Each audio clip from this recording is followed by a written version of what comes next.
अब आगे देखते हैं जी भारतीय मीडिया। एक तरफ पाकिस्तान ने प्रधानमंत्री नरेंद्र मोदी को SCO समिट में शामिल होने का न्योता भेजा। थोड़ा सा डर लगता है। नरेंद्र मोदी का मैं टुकड़ा करूंगा इंशाल्लाह।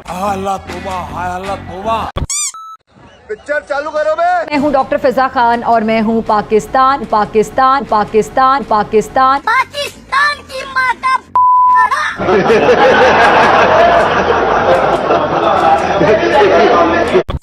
दिल्ली में भाषण देते हुए जयशंकर जी ने कहा कि जम्मू कश्मीर का मसला आर्टिकल 370 ने खत्म कर दिया है। और नहीं तो क्या। राजनीति में हिंदुओं के फलसफे और गुरु माने जाने वाले चाणक्य ने हजारों बरस पहले अर्थशास्त्र में लिखा था कि इक़्तिदार के लिए किसी भी उसूल को तोड़ना जायज है। पड़ोसियों के साथ ताल्लुकात खराब रखना और पड़ोसियों के पड़ोसियों को दोस्त बनाकर रखना। चाणक्य के उसूलों पर किसी ने अमल किया हो या ना किया हो, बीजेपी की सरकार तो एक एक पॉइंट पर अमल कर रही है। तू क्यों रो रहा है? तेरी माँ मर गई है। दोनों में अगर कुछ मुश्तरक है तो वो है मुस्लिम और पाकिस्तान दुश्मनी। जैसा कि आप सबको पता है कि अगले महीने SCO की मीटिंग होने वाली है। वो मीटिंग पाकिस्तान होस्ट करने वाला है। क्योंकि पाकिस्तान इस इवेंट का होस्ट है तो पाकिस्तान को जितने भी राष्ट्रीय अध्यक्ष होते हैं सबको न्योता भेजना होता है, तो उन्होंने न्योता भारत को भी भेजा।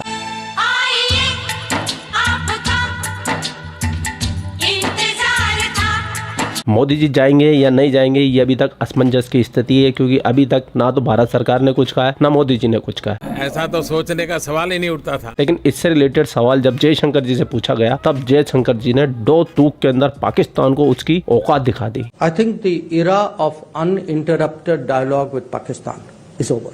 वाह भाई वाह। Actions have consequences. And insofar as Jammu and Kashmir is concerned, I think 370 is done. Issue today is what kind of relationship can we possibly contemplate with Pakistan. What I do want to say is we are not passive, and whether events take a positive or a negative direction, either way we will react.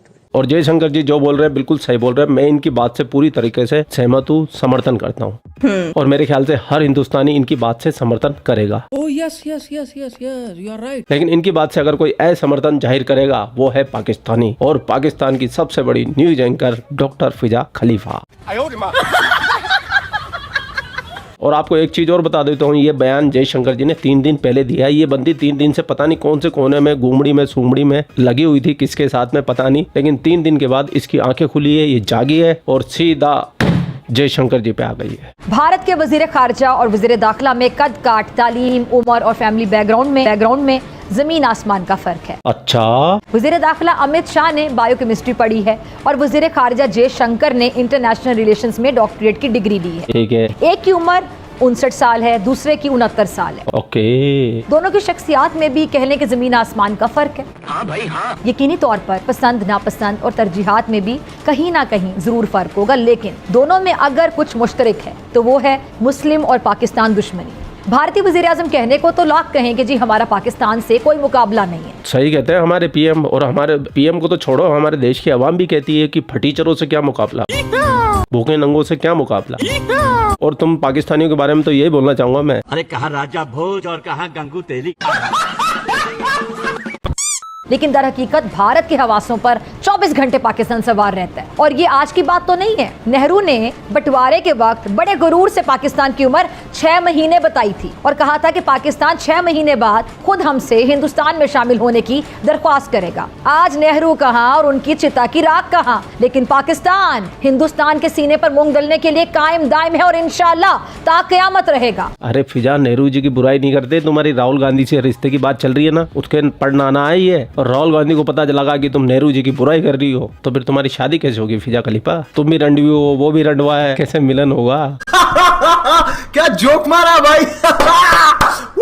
तो नेहरू जी के बारे में control रखो थोड़ा। ठीक है जी। अभी तक तो तुम्हें सिर्फ राष्ट्रवादी बीजेपी वाले राम भक्त पहल के जाते थे, अब कांग्रेस भी पहलना शुरू कर देंगे। थोड़ा बहुत सपोर्ट जो भी करते हैं ना तुमको, कांग्रेस ही करते हैं। तो नेहरू जी के बारे में तमीज से बोलो, हमारे देश के पहले वजीर आजम है वो। हाँ भाई हाँ। और यही सच्चाई भारत की इंतहा पसंद सरकार को चैन से रहने नहीं देती। इस बेचैनी और जलन में मजीद इजाफा खित्ते में भारतीय मुफादात को पहुंचने वाले नुकसान से हुआ है। राजनीति में हिंदुओं के फलसफे और गुरु माने जाने वाले चाणक्य ने हजारों बरस पहले अर्थशास्त्र अर्थशास्त्र में लिखा था कि इक़्तिदार के लिए किसी भी उसूल को तोड़ना जायज है। इसका मतलब फिजा खान ने चाणक्य के बारे में पढ़ा है। तो मैं फिजा खान को सिर्फ इतनी सी सलाह दूंगा, ऑथेंटिक चाणक्य की बुक पढ़ ले। ये तुम्हारे पाकिस्तानी जो चाणक्य वर्जन होगा वो खिचड़ी होगा पूरा। जैसे तुम्हारे पाकिस्तान की किताबों में पढ़ाया जाता है ना कि पाकिस्तान बनाने की शुरुआत जद्दोजहद 7वीं सदी से शुरू हो गई थी, मोहम्मद बिन कासिम के समय से शुरू हो गई थी। तो वैसे ही चाणक्य तुमने पढ़ लिया है, इसलिए हिंदुस्तानी किसी ऑथर की किताब पढ़ो,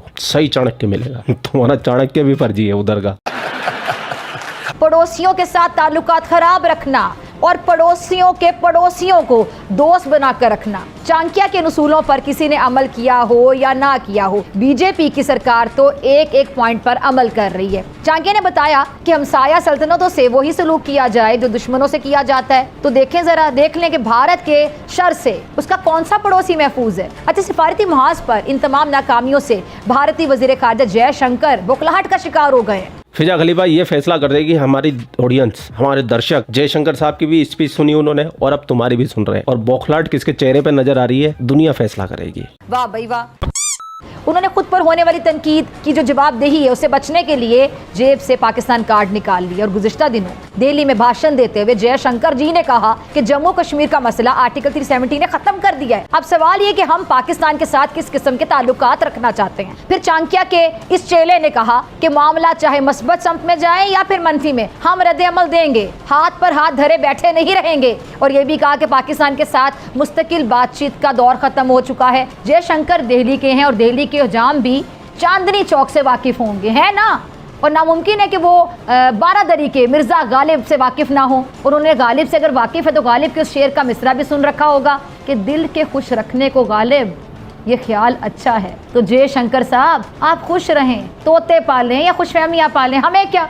अलबत्ता हम ये ज़रूर कहेंगे कि अगर आपके बकौल जम्मू कश्मीर का तनाज़ा ख़त्म हो चुका है तो ज़रा श्रीनगर में लाला शेख एंड सन्स के रेस्टोरेंट पे कभी ना चाय की चुस्की लेने की हिम्मत करें हिम्मत। बख्तरबंद गाड़ी में ज़रा जाएं और श्रीनगर का दौरा करें। अगर मामला खत्म हो चुका है तो आपने फिर ख्वाम खा कश्मीर में जो आपके 9 लाख से सिना है, सिना। अबे फिजा, कितनी बार मैं तुम्हें समझाऊं, कितनी बार मैं तुम्हें समझा चुका हूं कि सिना सिना सिना सिना क्या होती है। सिना सेना बोला करो, सेना। ठीक है जी। रही चाय की बात तो तुम भी आ जाओ कश्मीर, मैं भी पहुंचता हूँ कश्मीर, साथ में मिलके पियेंगे। जिस दुकान का तुम नाम ले रही हो वो तो जयशंकर साहब है, वो तो चाय वाले को दिल्ली में बुला के चाय पी सकते हैं, उनकी बात तो छोड़ दो। और अगर फिजा खलीफा तुम्हें कुछ तकल्लफ ना हो तो हमारी IML की जितनी भी फैमिली है वो सब भी ज्वाइन करना चाहेगी चाय को। क्यों भाई लोग? वो फौजी क्यों भेज रखे हैं? और पाकिस्तान के दफ्तर खारजा ने मुंह तोड़ जवाब दिया भारत को कि इस तरह की हरकत करने से आप ये जो यकतरफा इक़दाम हैं हकीकत नहीं बदल सकते हैं। मसला कश्मीर आलमी सतह पर तस्लीम शुदा तनाज़ा है। भारत इश्तियाल अंगेज बयानात से गुरेज करे। और मजीद ये कहा है कि पाकिस्तान बातचीत के लिए पुरअज़्म है, लेकिन वो किसी भी जारियत का भरपूर जवाब देगा। जयशंकर जी, जवाब मिल गया पाकिस्तान से। पाकिस्तान तो पीछे हटने को तैयार नहीं है। अब आप तैयारी पकड़ें कि शंघाई ताउन तंजीम की मीटिंग में सीने पर पत्थर रख कर ही सही, अक्टूबर में किसी को तो पाकिस्तान भेजना होगा। आपको पाकिस्तान किसी को तो भेजना होगा। और हमारी माने तो मेरे ख्याल से ज़िद छोड़ दें, क्योंकि ऐसे नहीं चलेगा। पड़ोसी बदले जा सकते हैं और ना ही पड़ोसी छोड़े जा सकते। आय हाय फिजा खलीफा, बुला तो ऐसी रही है जैसे स्वागरात का बेड यही सजाएगी और खुद वहाँ पे दुल्हन बन के बैठी रहेगी स्वागत के अंदर। अभी तो आने वाला समय ही बताएगा कि मोदी जी वहाँ जा रहे हैं या नहीं जा रहे हैं, या जयशंकर जी जाएंगे। मैं तो चाहता हूँ कि जयशंकर जी जाए, क्योंकि मोदी जी तो एक बार फिर भी थोड़ा सा लिहाज कर लेते हैं, क्योंकि वो देश के सर्वोच्च स्थान पे बैठे हुए हैं तो उनको थोड़ा सा लिहाज करना पड़ता है। लेकिन जयशंकर जी जो एक्सपीरियंस है उनका और जो बोलते हैं, इनका कोई सानी नहीं है। मैं तो कहता हूँ जयशंकर जी को जरूर जाना चाहिए और इन पाकिस्तानियों को पाकिस्तान की जमीन पे खड़े होकर इनको जलील करके आना चाहिए। वाह भाई वाह। खैर, पूरा वीडियो आपने देख लिया। वीडियो देखने के बाद में आपकी क्या राय है कमेंट सेक्शन आपका। आप भी इन पाकिस्तानियों को लताड़ सकते हैं और खास तौर से फिजा खलीफा का मुंह सुझा सकते हैं। आप लोग अपना ख्याल रखें। आपका भाई आपके लिए पाकिस्तान से रिलेटेड वीडियो लाता रहता है। जय हिंद, वंदे मातरम, जय श्री राम, जय श्री राम, जय श्री राम।